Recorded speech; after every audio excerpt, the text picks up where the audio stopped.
ఉప ముఖ్యమంత్రి పవన్ కళ్యాణ్ ఉమ్మడి కర్నూలు జిల్లాలో గ్రీన్ కో సంస్థ నిర్మిస్తున్న ఇంటిగ్రేటెడ్ రెన్యూవబుల్ ఎనర్జీ ప్రాజెక్టును పరిశీలించారు. ప్రపంచంలోనే అతి పెద్దదైన పిన్నాపురం గ్రీన్ కో సోలార్ పవర్ ప్రాజెక్టును తొలుత ఉప ముఖ్యమంత్రి హెలికాప్టర్ నుంచి ఏరియల్ వ్యూ ద్వారా పరిశీలించారు. అనంతరం ప్రాజెక్టును సందర్శించి నిపుణులతో మాట్లాడి ప్రాజెక్టు సాంకేతిక వివరాలను, ఇతర అంశాలను అడిగి తెలుసుకున్నారు. అలాగే గ్రీన్ కో ఎనర్జీ ప్రాజెక్టులోని టన్నెల్ గుండా కారులో ప్రయాణించి పరిశీలించారు.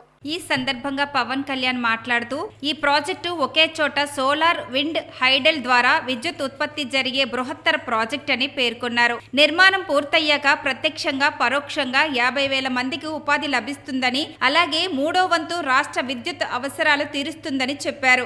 గ్రీన్ పవర్ ఉత్పత్తి విషయంలో దేశానికే ఈ ప్రాజెక్టు ఆదర్శమన్నారు.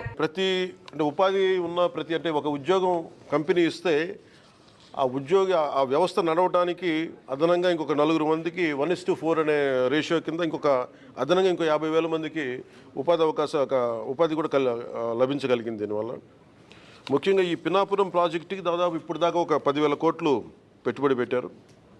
ఇంకొక 24 కోట్లు అడిషనల్గా ఇంకా పెట్టుబడి పెడతా ఉన్నారు.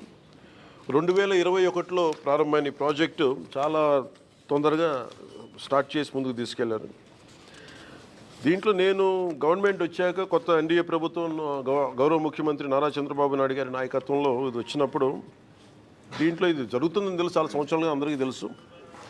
కానీ ఫారెస్ట్ డిపార్ట్మెంట్లో చిన్న వైలేషన్ ఏదో జరిగింది, అది ఏదో వస్తే నాకు దాని మీద మాట్లాడితే అది యాక్చువల్ దాని చుట్టాల జిల్లాలోని ఈ integrated Pinapuram integrated renewable energy project విజిట్కి వచ్చాను. ప్రత్యేకించి విండ్, సోలార్, హైడ్రో,